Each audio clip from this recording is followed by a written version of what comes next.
नमस्कार मित्रांनो, आपण बघू शकता ऊसांवर आपला एक रिझल्ट आलेला आहे पिंपळगावमध्ये. तर आपण ह्या सरांशी आपण बोलूया.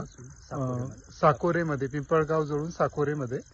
तर सरांनी आपल्या ऊसावर आपले इंडियाग्रोचे प्रोडक्ट वापरले आणि त्यांना खूप छान रिझल्ट मिळाला. तो रिझल्ट आपण त्यांच्या तोंडून ऐकूया. नमस्कार. नमस्कार सर, मी ऊसाची लागण साधारण 28 डिसेंबरला केलेली.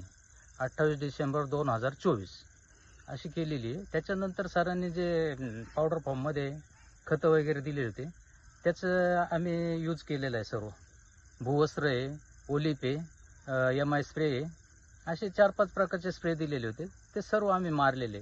आता या स्टेजपर्यंत ऊस आलेला आहे माझा साधारण. आणि तुम्हाला मागचं जे उत्पादन घेत होते तुम्ही, त्याचा आणि याचा काय फरक वाटतो? मागच्या उत्पादनापेक्षा ह्या ऊसाचे फुटवे जवळजवळ मागे तर 2-3च राहायचे. 86-032 वगैरे ऊस असला तर 2-3 राहायचे फुटवे. आता याच्यात जवळ 15 ते 18च्या आसपास फुटवे मिळालेले मला. खूप छान सर, खूप छान. आणि ऊसाची उंची बद्दल तुम्ही काय बोलाल? ऊसाची उंची साधारण 7 ते 8 फुटाच्या आसपास आहे. हो. तर तुम्हाला कसे वाटले प्रोडक्ट सर? प्रोडक्ट एकदम इफेक्टिव्ह आहे. मला त्याचा फायदा झालेला आहे आणि इथून पुढे मी पण तो फायदा अजून करून घेणार आहे. काही खतं वगैरे सर देतील ना, त्या पद्धतीने मी ट्रीटमेंट देणार आहे त्याला. खूप खूप थँक्यू सर, खूप धन्यवाद. Thank you sir.